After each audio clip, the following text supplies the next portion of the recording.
Bueno, entonces empezamos con el doctor Marco Martos, como ya les mencioné, él es presidente de la Academia Peruana de la Lengua. Bueno, bienvenido, doctor Martos, muchas gracias por todo y tiene la palabra. Buenos días con todos. Sofía Rodríguez, muy estimada Alicia Zorrilla.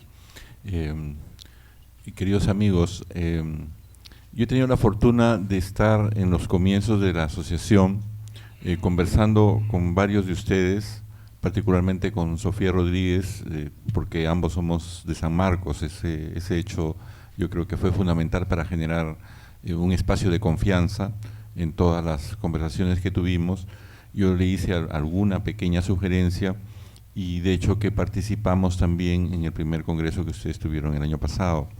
Esta vez nuestra participación ha sido menor, pero no deja de ser importante, puesto que proyectamos la imagen de ustedes, digamos, a través de nuestros propios medios de comunicación. Tenemos un espacio de radio donde hemos invitado a Alicia Zorrilla, está también en nuestra página electrónica, el Congreso, y también uno de los nuestros, un amigo muy querido, veo que va a participar aquí, que es Luis Delbois, que es nuestro lingüista experto en comunicaciones, en el manejo de toda la electrónica, digamos, de la academia, y va a estar aquí con una participación. Eso, que es pequeño, pero sin embargo es importante, es el centro de nuestra participación. Yo estaba conversando con Alicia Zorrilla ahora en los momentos previos y recordaba la imagen que desde la literatura algunos tienen sobre los correctores, ¿no? Sabemos que editar un libro siempre es una complejidad. Hay textos enteros, libros, sobre las discusiones entre autores y editores y por lo tanto también correctores. Yo leí uno muy hermoso que me prestó Fernando Lecaro sobre los conflictos entre autores, editores y correctores en Alemania en el siglo XX, ¿no? Cómo discutía Thomas Mann con sus editores, cómo discutía Bertolt Brecht, etc. Es muy interesante. Pero en una ocasión, cuenta Alfonso Reyes, que también tenía discusiones con correctores y con personajes de imprenta, que le invitaron a dar una conferencia en los años 40 para el Día del Tipógrafo. Era el Día del Tipógrafo, todo este mundo pues que se entremezcla, que ustedes conocen bien. Y entonces él no sabía cómo elogiarlo, porque digamos su relación no era la más positiva. Y se acordó de un verso que había escrito una vez, ¿no?, que decía así: más adentro de la frente. Y el corrector se lo corrigió y le puso mar adentro de la frente. Y se lo mejoró. Y él tuvo que reconocer que se lo había mejorado y quedó así para siempre, mar adentro de la frente. Y ustedes conocen también, porque el año pasado se celebró a Jorge Ninapaita, ¿no?, que es un escritor peruano que ha escrito muy pocos cuentos, habrá escrito 20 cuentos, no le conozco más que 20 en total, en toda su vida, pero 15 de ellos han ganado concursos, los primeros premios. Y uno de esos se llama García Márquez y yo, ¿no?, que es un cuento donde hay un corrector de pruebas que trabaja en la Editorial Sudamericana de Buenos Aires y puede leer la obra, pues, 100 años de soledad, y la lee con tal entusiasmo que se olvida que es corrector, se la lee toda y bueno, no corrige nada, pero en una segunda lectura ya, digamos, más profesional, descubre que hay un sitio donde falta una coma. Entonces coloca la coma porque es su obligación ponerla. Y cuando ve el libro y sale su coma, está feliz, ¿no? Y desde entonces compra todas las ediciones posteriores para ver si sale su coma. Y entonces él se siente coautor. Bueno, ese es el problema. Yo quería abordarlo, digamos, de frente, ¿no? ¿Hasta qué punto y desde dónde un corrector es coautor de lo que se escribe? Miren, la doctora Zorrilla va a dar muchas explicaciones sobre esto, muy técnicas. pero yo le puedo dar una literaria general. La noción de posesión del texto no es algo que siempre está en la mente de las personas, es algo que es histórico. Hay momentos en los que el autor es dueño absoluto de sus textos, momentos históricos, y otros en los que no lo son. Nosotros tenemos constancia, gracias a Aristóteles, de cómo eran las obras llamadas trágicas. Y tenemos 7 de Sófocles, 7 de Esquilo y 19 de Eurípides. Pero se escribían a cada momento, se representaba un año y al siguiente ya se olvidaban. Si tenemos esas obras y no otras, es porque se reproducían más y porque Aristóteles tomó nota de eso un tiempo más tarde. Pero hay muchas que se han perdido. Ahí sí sabemos que son de ellas, pero de la Ilíada y la Odisea no sabemos de quién son, en verdad no se sabe. Homero tal vez sea una suma de autores. Ni siquiera Homero dividió en 24 capítulos como ahora se estudian. Eso fue una obra muy posterior. De tal manera que es la historia la que escribe las obras. Y los autores muy afortunados consiguen fijarla en un momento. En España, por ejemplo, en la historia española, de la literatura española, la noción de autoría también es algo que se fue formando paulatinamente. No sabemos de quién es el mío Cid. No sabemos, o a veces sí, o a veces no, de quién son las harshas. Hasta el siglo XIV la noción de autoría no estaba fija, ¿no? Y ese es el momento donde en España, por lo menos, la noción de autoría empieza a afirmarse.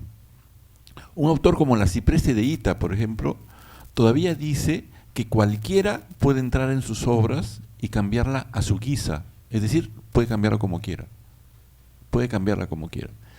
Y de hecho, otro autor que se llama el infante Juan Manuel, que ya empieza a tener muy fuerte la noción de autoría, defendía digamos a capa y espada su autoría en cada texto que escribía. Una vez le ocurrió esta anécdota, que hubo un zapatero que estaba cantando una canción cuyo autor era el infante Juan Manuel, pero con la letra cambiada. Entonces él montó en cólera y fue y le destruyó los zapatos. Y entonces el zapatero le reclama: oiga, usted me está destruyendo los zapatos, tú estás haciendo lo mismo con mi canción.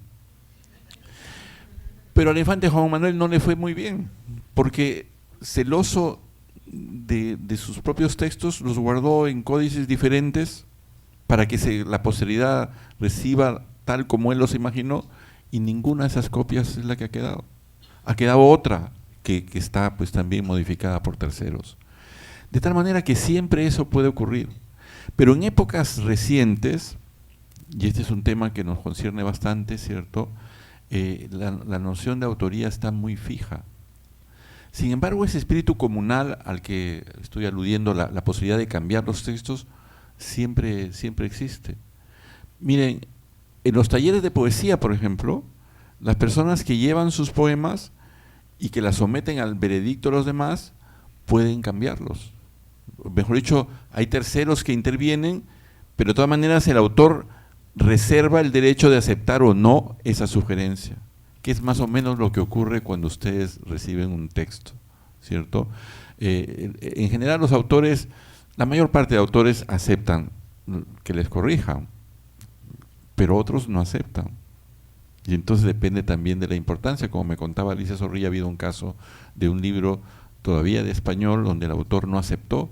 Entonces, ¿qué hacer en esos casos? Bueno, eso ya es un tema del Congreso, ¿cierto? Pero siempre puede ocurrir que viene otro y nos corrige.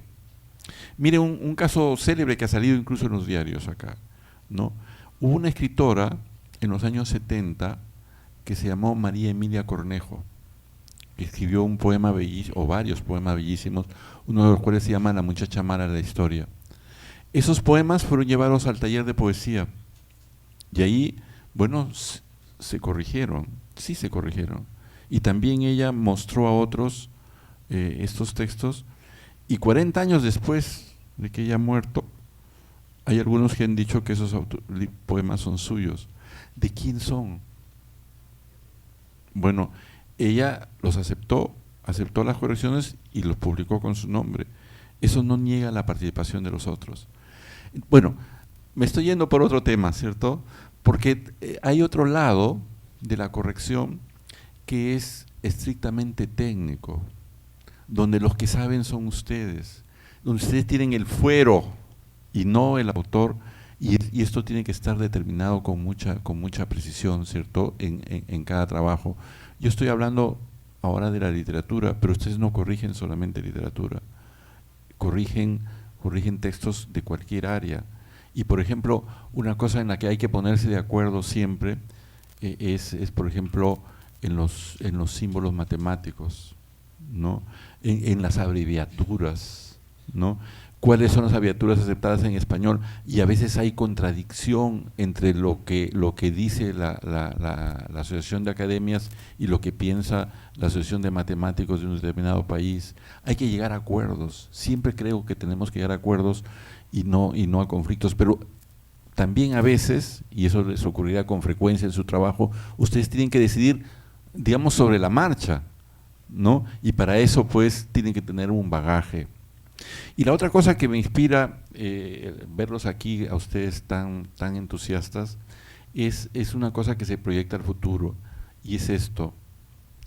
Alicia Zorrilla va a explicar cómo se forma un corrector en Argentina, porque ella misma preside una institución que forma correctores. Si yo les pregunto a cada uno de ustedes cómo han llegado a correctores, va a ser una historia individual, diferente. Cada uno ha llegado desde distintas perspectivas. Por lo que yo conozco, muchos correctores han estudiado literatura o lingüística, tienen una base muy sólida, pero a veces vienen de otras carreras como bibliotecología, por ejemplo. O hay personas que en la práctica, y yo he conocido muy buenos correctores que han aprendido en la redacción de los periódicos, pero para el futuro tenemos que sistematizar esto, tenemos que apuntar a que el corrector sea una carrera. Corrector o editor también habría que ver cuánto se abarca, porque también a veces preparamos solamente en un área y en realidad el corrector tiene que convertirse en un editor o tiene que ser editor corrector, de todas maneras. Entonces yo pienso que eso es lo que podemos avanzar, y a esa meditación yo los invito en el futuro, y lo que yo pueda hacer como profesor de literatura, como literato o como autoridad momentánea en la Academia Peruana de la Lengua, tengan la seguridad de que lo voy a hacer. Yo les agradezco su paciencia conmigo y les doy la bienvenida a este congreso. Gracias.